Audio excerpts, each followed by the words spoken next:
Greatest fear I ever had was speaking in front of people. No. I hated being, hated. was scared to death, get on stage and speak in front of anyone. I always hope for the best, but then if it doesn't end up where I think it's going to be, like, I'm ready to accept that reality. How did you fall into this industry? Meet Maddie and Mike. Maddie Grusendorf is the brand builder behind 100. And Mike Davis is a sales strategist. Maddie is a marketing superstar with a proven track record in problem solving and extensive experience across corporate and startup environments. Mike is a dynamic sales leader with a proven track record in driving revenue growth and leading high-performing team success, and has over 15 years of experience in the multifamily industry. Together, they will be unpacking what it takes to lead and inspire in multifamily. At 100, they're revolutionizing the multifamily industry through fraud prevention and process innovation. I'm gonna be a credible person or anything like that. I didn't really believe in it. Oh, like, you know, you're fine. If you're doing the strategy to begin with, that's what's actually gonna make the execution great. I knew if I stayed where I was, nothing was gonna change. Overcome the challenge, move forward, and do it, and it's gonna be okay. And the more you do it, it's gonna get better, because I want to make sure that I build the best teams in multifamily, in the industry. Do you guys feel like you have insecurities? Do you feel like insecurities drive you? Maddie, Mike, welcome to the show. Thank you. Thanks for having us. Excited to chat. So for those of you that don't know or haven't been on LinkedIn, we're recording right now at OpTech, and there was green on everybody's LinkedIn pages. So we'll definitely talk about the company. This is the first time I'm doing two people, so maybe we'll start with Maddie. What was your childhood like? Well, Mike and I were also joking about this on the way up here. Just smothered with love and affection growing up. And it's ironic because that not only, and we were talking about this on the train ride up too, about our team, and it's such good people. And I was like, well, and you bring your whole self to work, and I bring my whole self in every situation I am in. And I think that's because I like who I am. And so I think most people who try to like change that, whether you're with your friends versus you're at work or doing something else, it's because you don't have a solid foundation and like that person that you're going to present. And so I think that all came from the upbringing that I got. Totally. So you grew up in Texas? Mm-hmm. Okay. Yep. And what do you have any siblings? I have one older brother. He is 22 months older than I am. Besties. People either think like we're on a date together or we're twins. Yeah. So it's one of the two. Have you seen that like datings or siblings page on Instagram or something? I have not. No, okay, missed that one. Yeah. Oh, we have to check that out. I'll have to post myself and him now. Yeah. That's awesome. Okay. So what was your relationship like, I guess, with your like parent? Who were you closer to? Let's see. It's interesting because my mom, SVP, like boss, she's my feminine role model growing up. And so I think I am probably closer with her in terms of like my hustle, my drive, my ambition. My dad started his own business, entrepreneur, but worked from home. And I think I really get my joy and my character. And when I say character, I mean kind of like the character you are, and kind of like, again, he's the best person I know. So I think I have both sides of them in very unique ways. And they are very different, but they work together really well. So it's funny because I think I am literally just 50% of them both. So it's wonderful in the ways that it ebbs and flows, but then it's also like having two completely different sides to you. Yeah. So it's like, I'm just an extremist to the max. Moderation is not my thing. I've never mastered it. Yeah. I've never really been interested in pursuing it as a forte. But yeah, I think that's where it comes from. That's funny. So you're like an all in or all out kind of person. Absolutely. Why do you think that's the case? Because I've thought a lot about this too. I'm definitely an all in or all out. Like it's easier for me to cut something out than like moderate. Right, so it's just like, why do you think that's the case for you? Because then why would you care? I think for me, I'm such like a passionate person. I really want to embrace whatever I'm doing. And so if it's not there, if I'm not feeling it, then I'm not going to give anything towards it. So it's like, then why am I pursuing it at all? I don't know how to give half-ass. So I think in that way, if I'm walking up to something and I don't want it, or I don't want to give all that I have, then I'm like, I'm not going to remember to even engage with it. Yeah. Or it's just going to pain me. Like when I was consulting a while back, I was juggling some projects, and the thought of not being able to give my all to each one of them, like just really ate at me. You know, it makes such a big difference. I've noticed myself personally that like when you really care about something, and you take pride in it, Yeah. the feeling of it coming alive is just so different, right? Yeah. Even if everybody on the outside thinks it's like really good, and you know that you like left something out, it still kind of eats you up because you're like, Yeah. you could have done better. Yeah. Well, and it's funny too, is like, especially I grew up advertising, marketing, brand management. And so you're really taught within that to look at something and find all the mistakes, to make sure that no typos go through, to make sure that the colors are on point and things like that. And so I think growing up with that in such a well-oiled company is now I look at everything like that. So whenever I'm inspecting something or just meet someone for the first time, unfortunately, it is a little bit negative, but it's kind of like I can pick out everything that I want to change or I want to notice, or I'm kind of like, oh, that's wrong. Or, So we were right before we were recording. We were talking about you being like overly optimistic. Yeah. What's your view on that? I'm just happy to wake up every morning. You know what I'm saying? It's just like, I'm just happy to be here. And I think that is because how I was grown up. I mean, just again, smothered with love and affection, and just in such a way that they just had my back. And so I don't know what it's like to not have that.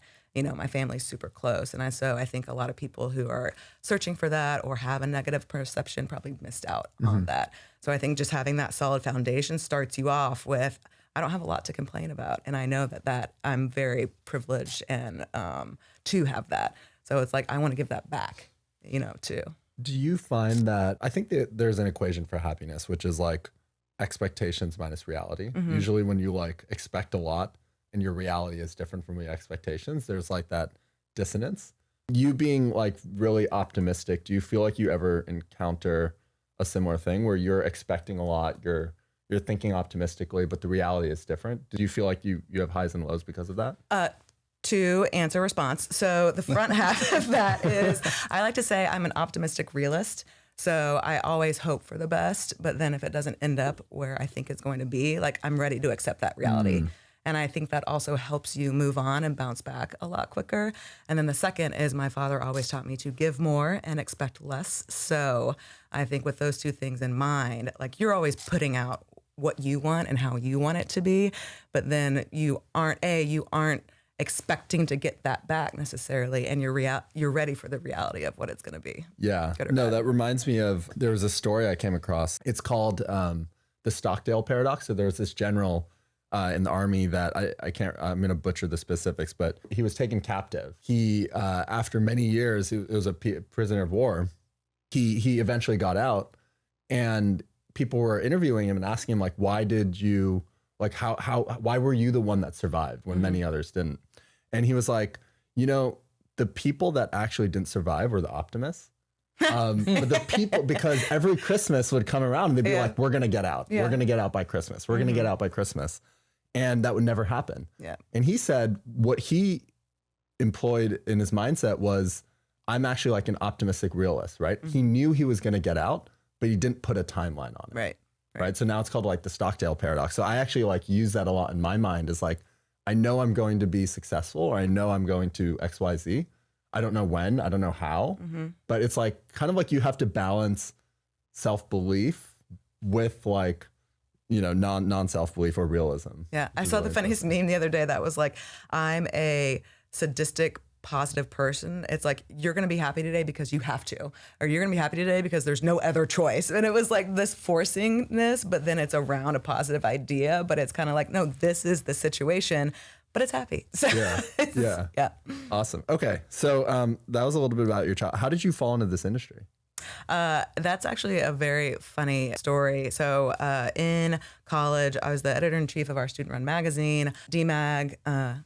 You're familiar with that. In Dallas, I actually had a little column in there. I was an intern there for about a year and a half. And I was like, okay, I'll just become a columnist at this magazine. And I graduated a semester early, and I was talking to... Where did you go to college? TCU. Okay. Horned Frog. So I was like, all right, Pete, you know, like, about to graduate, so excited to work here. And he was like, what? And it was like, you don't just walk on and have a column at a magazine. Like, you become a veteran writer, and then like we maybe spotlight you, blah, blah, blah. So my dreams were crushed. And I was like, what am I going to do? And so everyone around me was like, oh, I feel like you'd be good at like marketing, advertising. So I went and sat down with all of the advertising professors. I just looked them up. I'd taken no advertising or marketing classes. And she was like, oh, the Richards Group is actually here on campus doing interviews. And Richards Group, Home Depot, Chick-fil-A Cows, largest independent ad agency at the time nationwide. And I didn't really know who they were, but she was like, you should go see if you can get an interview. So, I mean, just typical day, like backpack, not dressed well. And so I walked in, I was like, do you have any open slots? And she was like, no, they're all full, but hold on. She goes to the back of the room. She's like, come with me. And she walks me in, and I didn't know it at the time, but I'm sitting down with like the head of recruiting, the woman who's running the show. Her name is Alma.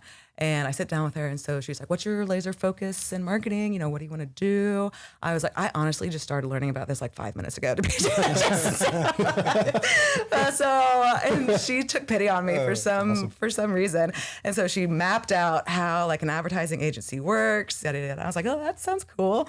And she was like, well, you should apply take the next 2 months, learn everything you can, apply to this internship, and, we'll see. So I actually had a job ready and lined up for me at the time, but I was like, I feel like this is a really cool opportunity. So I applied, and then I just followed up with her every day for a while. And so she's like, fine. So she brought me in, and I started interning on the Home Depot and then worked there full time. But fast forward, I was branding one of Forest City's buildings, 3700 in the West Village of Dallas. 3 years later, my client at the time reached out, and she was like, yay. I was like, oh, are you looking for Doug, my principal's info? And she was like, no, I'm reaching out for you. And she was like, for the last 3 years, I've been saying, I need a Maddie, I need a Maddie, I need a Maddie. And finally, it's just like, no, I need Maddie. And so she brought me over to the client side. I've been there for the last 8 years or so. That's awesome. What stories do you have in the last 8 years? Uh-oh. Don't worry, I'm at HR. It's been interesting too, because coming from the opposite side, being a vendor partner essentially, and then coming on this side, I like to say too that I'm a much better partner to our partners when I was on the PMC side.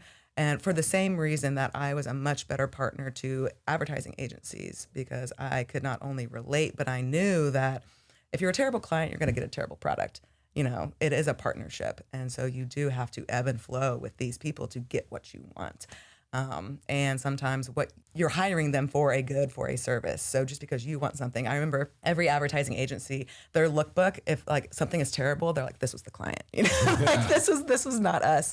But I think where I'll land on that is moving from marketing and moving into the innovation role that I've done at these last few companies is, I've had a few CEOs tell me that I move too fast for multifamily.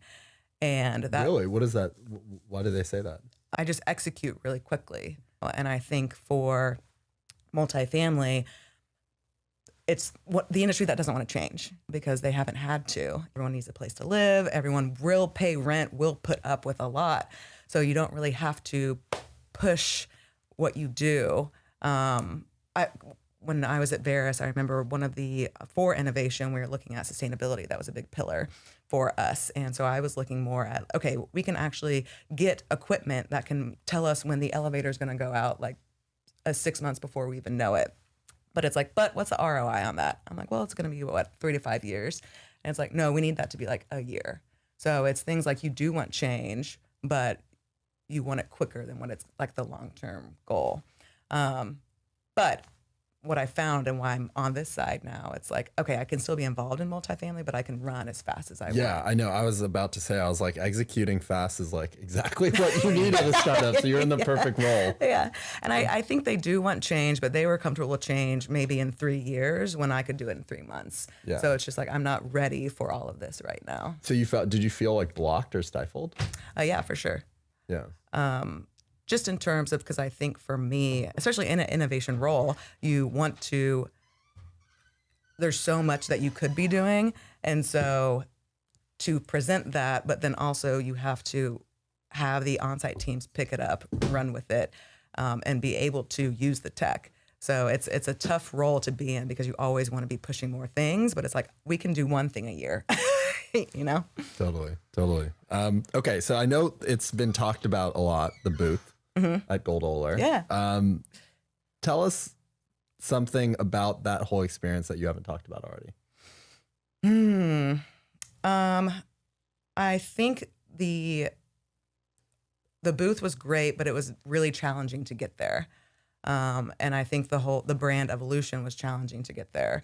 Executing on that, I think that was one of the things that this can take a few years. And I was like, oh, I did it in a few months. Everyone loved it, but it's like, I don't know if I'm ready for all of this change right now. The same thing. Yeah. So I think what was hardest for me is like, it was received so well, but I knew that there was a lot of turmoil on the inside about, presenting in that way.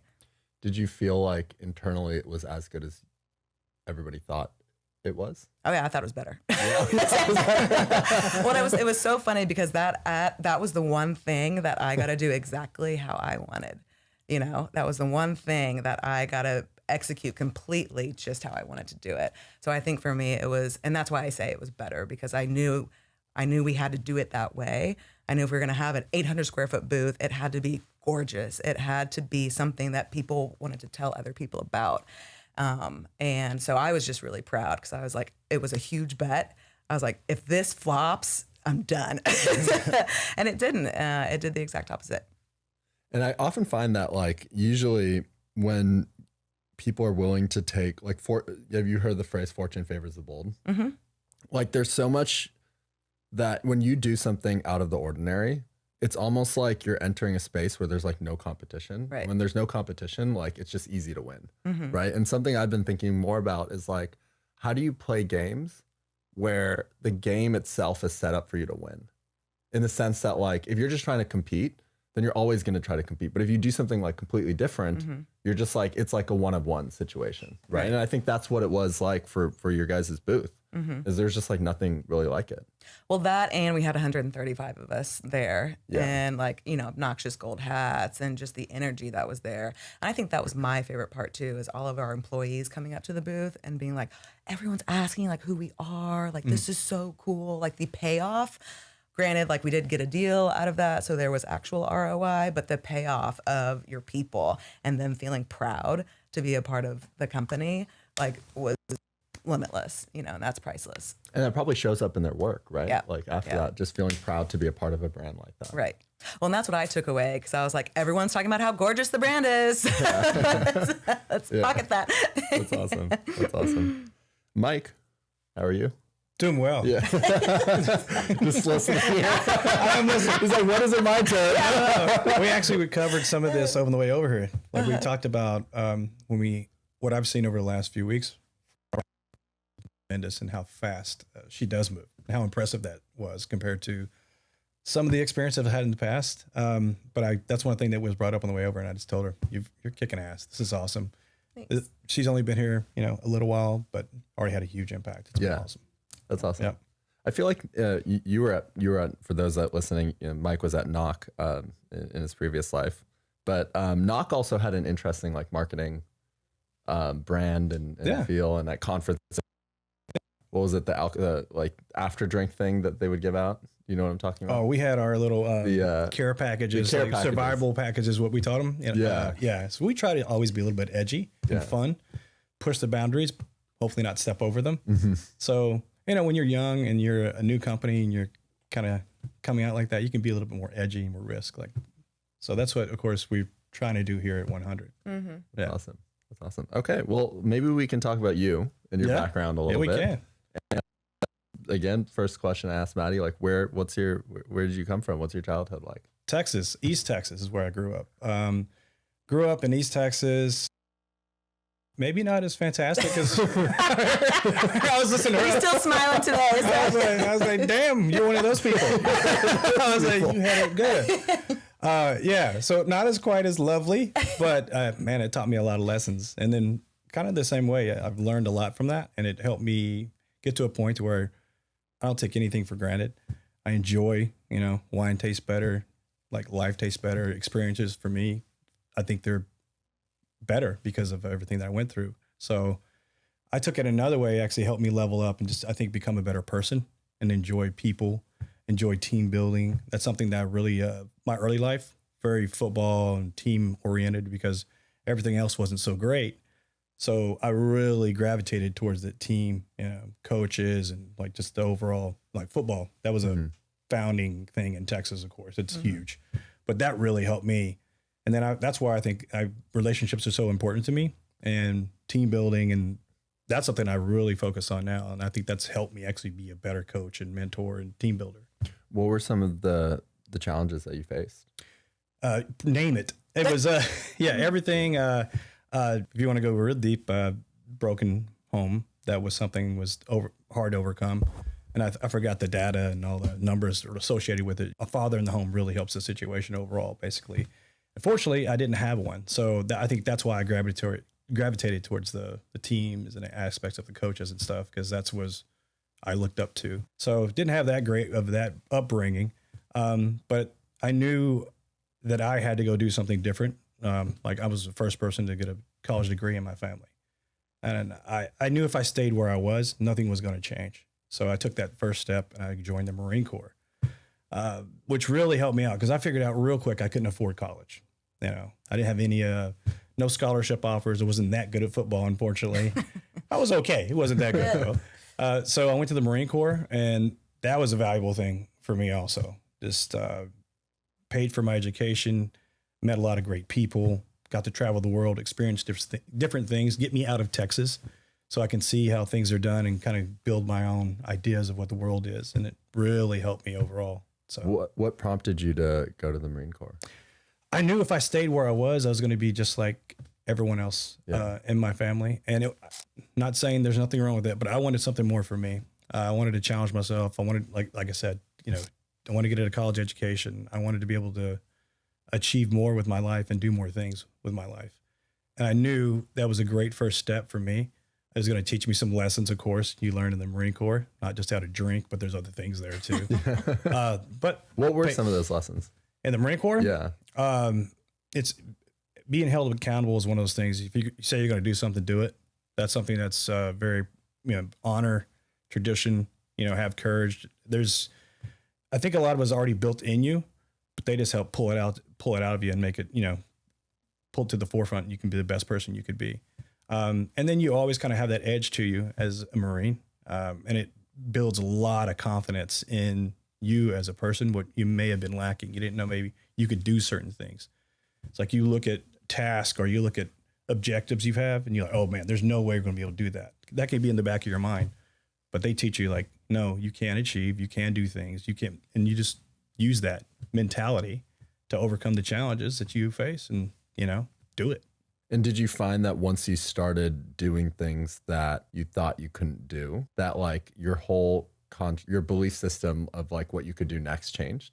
Oh, right. 100%. Greatest fear I ever had was speaking in front of people.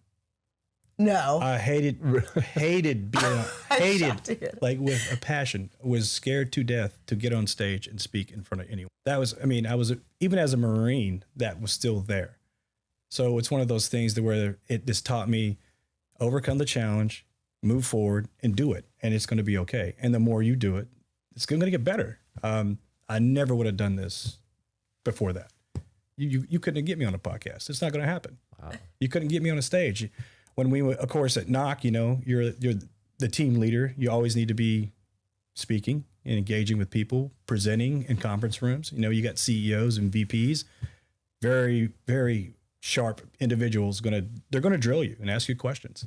And that's I was so fearful about that back in the day. So Maddie, why does that surprise you? Well, everything I know about you is like you can talk to anyone. You can talk to a wall. It's just it seems so natural and so easy for you now too. That it's one of those things that just have to work on a little bit. Well, and that's the thing too is you're going to be terrible at something new for the first, first few times and maybe forever. Maybe you'll never get good. But I think it's because I was thinking about the first time that I free squatted. It's like, oh, you're going to feel awful. It's going to be terrible. It's going to be embarrassing, but you have to do it. You have to work through that and just know that it's going to be bad. And that's tough. Yeah. Mm-hmm. Yeah. It's, that's going to help you in anything. It's just to have that mentality, like you can achieve, you can do this. It's just the first step. You got to take that first step. And if you never take that first step, guess what? It's never going to happen. Yeah, totally. And I feel like exactly to your point is like, you're most likely going to be terrible at things that you start, but you almost have to there's a quote that really resonates with me. There's a podcast I listen to called Founders, and it's by this guy called David Senra, who basically reads a bunch of biographies. And what he does is, because he's read so many biographies, he's able to correlate like, oh, this is what Steve Jobs did when he was 26, but like Bill Gates did something differently. Anyway, it's super interesting. And one of the quotes that he uses that has really stuck with me is mute the world and build your own. And the idea behind that to me is like, you're always going to have like naysayers. You're always going to be, when you're doing something early, you might suck and people will give you that feedback. But really the ones that win are the people that like just stick in it for long enough. Yeah. Right? Yeah. Well, if you believe that you're there for a reason, then it really doesn't matter. Yeah. You know? Yeah. Yeah. It's interesting about self-belief. I've also thought about this a lot too. I don't think I was somebody that like necessarily believed in myself. Like when I graduated college, I wasn't like, oh, I'm going to be, you know, this like incredible person or anything like that. I didn't really believe in it. But what I was doing was I was kind of just like taking action. Right. And I think the interesting thing about self-belief, as I've kind of evolved my definition of self-belief, I think it's almost like you need to build an indisputable stack of like evidence that you are doing things that you thought you couldn't do. And like that kind of informs your self-belief, because like without that, it's almost like delusion in some ways, right? But the more evidence you build, the more confident you are and the more belief you have. Well, that's interesting too, because I think you can very quickly see that in a person too. It's like, you know, I've got a girlfriend who loves to promote herself and talk about how great she is and things like that. It's because she's so insecure, you know, and she wants to put that on there in such a loud way that I obviously, for the people that can, it's like, oh, like, you know, you're fine. You know, you don't need to do this. But for the people that are kind of showboating in a way, I remember it was at NAA, and this company came up to us and they were kind of selling something. And I was like, oh yeah, well, we're piloting with this other company and they're doing that too. Or they're about to do that. He goes, well, then do it.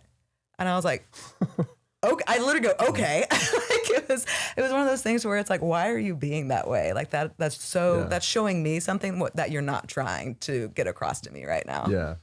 Do you guys feel like you have insecurities? Do you feel like insecurities drive you? It's something I think a lot about is like, there's like, ultimately, if you want to do something great, you're usually driven by something. There's some underlying motivation, right? In some cases, it can be insecurity. In some cases, it can be just the creativity or the love of what you're doing. How do you think about how you're motivated personally? Insecurities, yeah, they're still there. I think everybody has them in one way or the other. When I took on this role, you know, even though I've already been there and done that and been successful and went through a successful transaction with Knock and built a great team, I think that helps drive me. Like that little in the back of my mind, like, hey, still have that in the very back, but like I said, you got to overcome it and move forward. So that in a way does drive me, because I want to make sure that I build the best teams in multifamily, in the industry. I want to make sure that I'm giving them the support they need. I want to make sure that I can be the best trainer, stand people up and help level them up and build them up. There's nothing better I think you can do as a coach or a sales leader to take somebody, watch them grow and be successful, and then maybe take your position. And then that's something I think people can be scared of too, like insecurity, hiring people who are better than you are. Always look for that person who can replace you, and don't be afraid to do it, because guess what? That's what you're supposed to do, number one. But everybody, that little insecurity, man, if I hire this person, they're probably going to take my job in like 2 years. They should. That's kind of that thing. So I've learned that lesson too, is like, look for people who can replace you and do your job and become successful. That's another thing with coaching I think people may be fearful of. Yeah. Well, but also too, it's like, if they can't take your job in 2 years, like, have you not grown in those 2 years? Hopefully you did. You know, like, are you just sitting around waiting to be replaced too? Yeah. That's where my mind always goes. And it's funny. Mine is not executing, ironically, or maybe not ironically. Before Gold Dollar, I was consulting for 5 months, and it was the first time I was trying that out. And I think for me, executing in a full-time role, like, is so much of who I am, that when I no longer had that, and I was like having to reach out and like find different ways of working, and I didn't have that ability to execute every day, I felt lost, like completely lost. And I couldn't climb out of that hole. I had a older mentor that I was doing some work for. So, and he very much so had like gotten me out of a bad situation prior to that. And he's just like, who are you? I'm like, I don't know right now. Like, without that, I really didn't know. And it was really tough. When you talk about executing, do you feel like you use that word to say that you want to be doing things rather than like strategizing.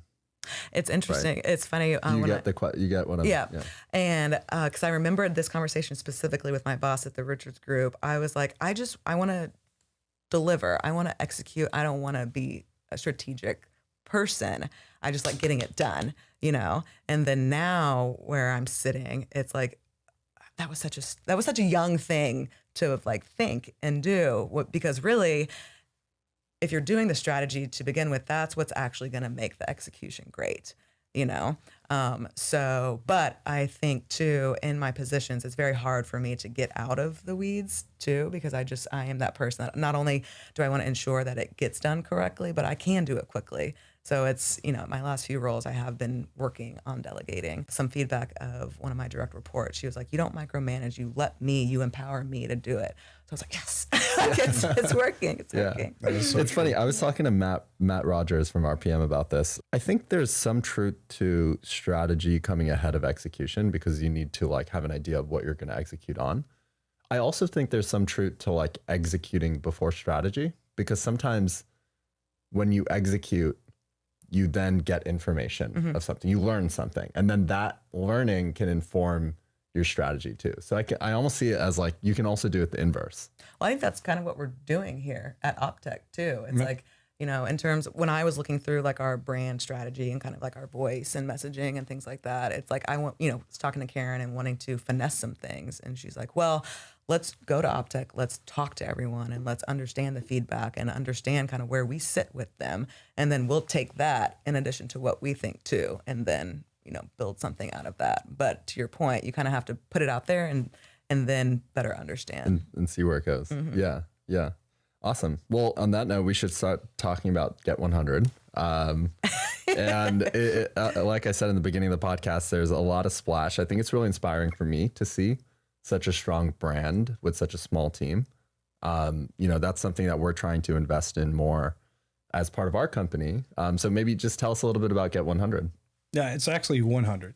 Oh, 100. Okay. Yeah, but basically we focus on fraud detection, fraud prevention, giving operators the tools and technology they need to put themselves in a better situation, decrease their risk overall, but at the same time streamlining the process. So there's not so much frustration built in it for your applicants, because it's, it can be frustrating for them too. So you want to make sure that you're building a best-in-class product for the operators, but also a best-in-class product for the applicant. Average time that we've spoken to people just kind of interviewing, see what's going on the ground is we heard 5 to 7 days to go through the process, which can be frustrating for your applicant. So, our North Star, what we want to do is reduce that to minutes. That's what we're seeing too. So that's what's very exciting. So for an operator, the value is, number one, you're not going to be caught in a situation to where, there could be fraud on your site, and you're going to incur the expense and costs that are associated with that, which can be tremendous depending on where you're at. But also the time, think about the timeline. Every day that a unit's empty, the operator's losing money. So we can just basically take that 5 to 7 day period, reduce it down to less than one, gives you the opportunity to fill that unit quickly and efficiently, all while protecting yourself and making sure you are mitigating fraud. What was the process like? I know we were talking about this off air, but why did you decide to join this company? Well, why did I sign?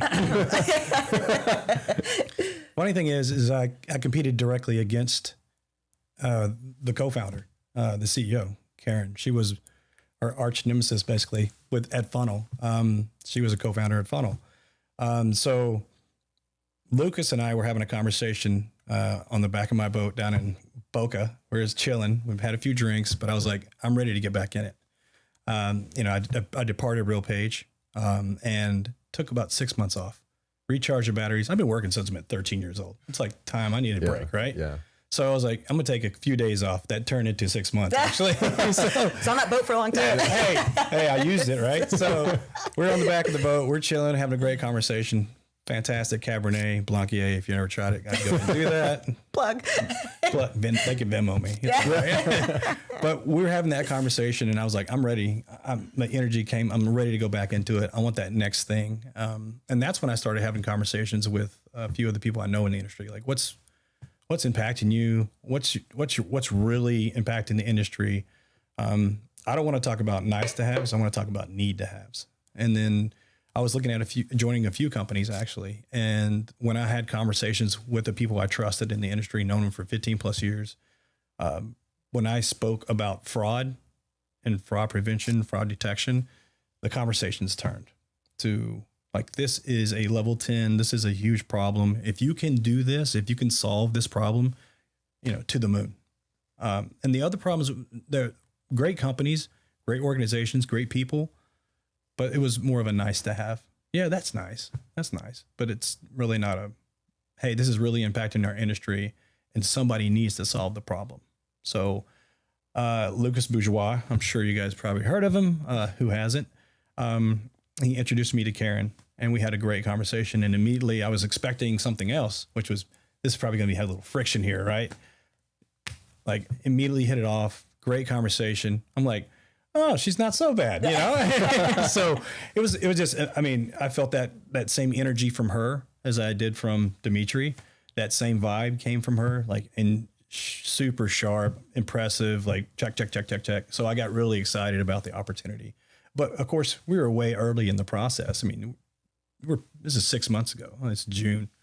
And they've already been working on it for, 8 months before that. It's been in like on the low key for like over a year and change now. So it's a little early to hire a head of sales. But Karen and I talked and I was like, I believe in what you're doing. I know it's a problem. So let's work something out to where I can, be a part of the company and work with you. And then when we're ready for it, I can just come and join the company. And then I'll build the playbook early and have it ready to go when we launch. And she's like, LFG, let's do this. So that's how I became a part of 100.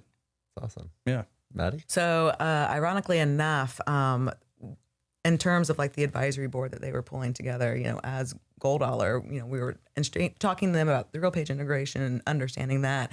And they were all in New York doing a photo shoot. And they're like, well, let's take you out to drinks.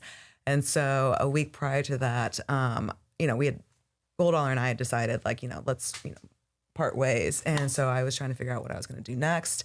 And so I went out to drinks with them. And again, I don't know what it is about Karen, but you get talking to her. And I started talking about where I was wanting to go and kind of what had been holding me back before and how I work and my pace and everything. And, we just vibed immediately. And she was like, I'll never forget this. She was like, selflessly, I want to introduce you to everyone. But selfishly, I want to have you for myself, And then we had dinner, we did karaoke, and that was interesting. We'll talk about it off. And I fit in. I just fit in so well. Immediately. And I was like, these people all run at my same pace. And I got to be able to talk to Mike, to Tim, to Vishal, to Lucas, to Karen, all individually that night. So it was like a check of the box, which with everyone too. And each person was just like, yep. And so Karen and I kept talking, and she was like, we're going to figure out how to make this work because you belong with us. Yeah. And I do. So that's awesome. We were lucky. Yeah. We were really lucky. Timing was perfect. Yeah. I'm very happy to have you. Where do you guys see this going in the next couple of years? That's a very good question. Well, I think we have the potential to break records. I believe, and I use always knock as that measuring stick, like, can we outperform what we did at Knock? Can we beat that? I think we have the team, the technology, and the ability to crush everything that we did at that company, which is saying a lot. I think we have the structure. What we're putting down right now is going to allow us to get to that next level quicker than ever before. So we want to basically get to 1 million units quicker than anyone in the history of multifamily, which is saying that's a high bar to hit, but I believe we can do it. The confidence level that I have in our team and what we're doing, I think there's nothing going to get in our way. I'm fully confident in that. So we're coming, guys. So. Well, not only the B2B element, but the B2C aspect of this too, I think will just explode that on another level too. Yeah. Because not only are we pitching to owners and operators, but also the renter. This is a fast pass for them. Moving forward, a way to get qualified quicker, a way to get housed easier. So it's not just you are getting this amenity at this building. It's like we are the amenity to you as an individual. So Yeah, you might have heard we partnered with Clear. I did, yeah. That might have came out, right? Yeah. So we want that same type of like ability to quick pass, almost like a TSA pre-check for multifamily. Mm-hmm. That's a nice way to think about it. When you go to the airport and you look at the line, like a time I was in Atlanta, it was like 400 deep. There's no way I was going to make my flight, right? But I had TSA pre-check and I had Clear. So it allowed me just to kind of bypass all that friction and go right to where I needed to go to be successful. Same thought process. We're just pulling it into multifamily. Before we started recording, we were talking a little bit about culture and Knock and what you've learned. What do you feel like you've learned from your experience at Knock and your experience at Gold Dollar that would apply to this new company? Culture-wise and what? Culture-wise, I think that's everything. For me, people, that's number one. Build the best team and maintain the best culture you can, and that will actually flow into your product and flow into your customer service and flow into what you're actually giving your partner. I think when I'm building a team, that's my top objective, to hire the best people possible. And like I said, don't be afraid to hire that person who can replace you, but also look for them. What kind of fit will they be in the team as a person? So people first is number one for me. If you interviewed anybody, I'm sure you can go out there and interview any of the folks that I've worked with and been on my teams. Like, I'm proud because every time they tell me, there's nothing more like the ring true to your ears when somebody says you're the best boss I've ever had. You're the best person I've ever worked with. That's something that just gives me pride. And that's what you want to hear, like, right? But you got to earn that. It's not given. So culture is number one. I think Karen is going to be the type of CEO who's going to put that in the forefront. Vishal, the team they're hiring, everyone that we're putting in this team, we've already talked about that. That's going to be top priority for us. And it's going to be one of the best places to work in multifamily. And then when we do walk in conferences, people go like, oh, I want to work there. That's what you want to also, like other people and other, competitors just to look at you and go, man, I'd love to work there. Mm-hmm. That's a go. Yeah. And it's, of course, as the marketer in the room, I'll talk about the brand too, but it's a pride thing as well. And everyone at Gold Dollar, blood gold, was super proud to be there. And I think that comes in when you walk into a room, is that pride. Yeah. That not only you want to tell people about this, but you're so proud of what you're doing, what you're building, who you're working with. And that just exudes you itself. But it also is the reason that you get up every day, that, I'm slacking Karen on a Saturday because I'm so excited to talk about something that I just thought of and we need to do this. And it's, it's cliche, but it's like, it doesn't feel like work, and that's the fun part. And that's when you want to continue to build something better, not because you have to, because you want to. Yeah. Lucas and I were in Scottsdale and that same exact comment came up. He was like, I've never had, since Knock, I never had so much just energy. I don't feel like I have to do this. It's one of the, I want to do it. There's a big difference when you want to do something versus I'm getting paid to do something. Right. And that energy, and you can see it in people too. You can totally see it in people. You can just tell how they act. You can tell how it comes across. I think that actually across the table, if you're actually selling somebody, are you excited about what you're doing? They can feel that too. Yeah. If you're not excited about your product and what you're doing, why should they be? Right. Exactly. Right. Yeah. Exactly. It's kind of like if you're passionate about something, like people that are passionate about, and it could be anything. It could be the most random thing, but when you hear somebody talk about something that they love doing or they're excited about, it's just infectious in some ways. Yeah. Well, it goes back to the positivity, right? And I think it's easy to latch on to a cynical comment or a negative comment, but when you have someone who is happy around you, it makes you you smile when someone's smiling at you. And that feeling, it just sticks with you a lot longer, I feel like. Totally. Mm-hmm. Totally. Awesome. Well, Maddie, Mike, where can people find out more about you guys and about 100? Oh, you want me to take that one? Well, I was going to let you go first. Well, you're marketing. Oh, well, myself, get100.com. If you're at OpTech, you will see our Hundies around the expo. But get100.com, obviously LinkedIn, Get100, myself, Maddie Grusendorf on LinkedIn. And that's really the only place you can find me. Not going to put my Instagram out there, but Same. Yeah. Get100. Also Maddie Grusendorf on LinkedIn. I probably need to change that. Yeah. I mean, our whole team, Lucas Bourgeois, he's our head of enterprise sales, founding partner also. Karen, Vishal, like myself, Tim. We have a great team. Great content going out too, by the way. So you're definitely going to see us around, see more and more of us. You know, the launch I think was super successful. I've been told by several people that's the best launch I've seen in a long, long time. So kudos on that one too. But yeah, we're gonna be around. Everybody's gonna see us and hear about us. Awesome. Well, thank you guys. Thank you. Excited for this to go live.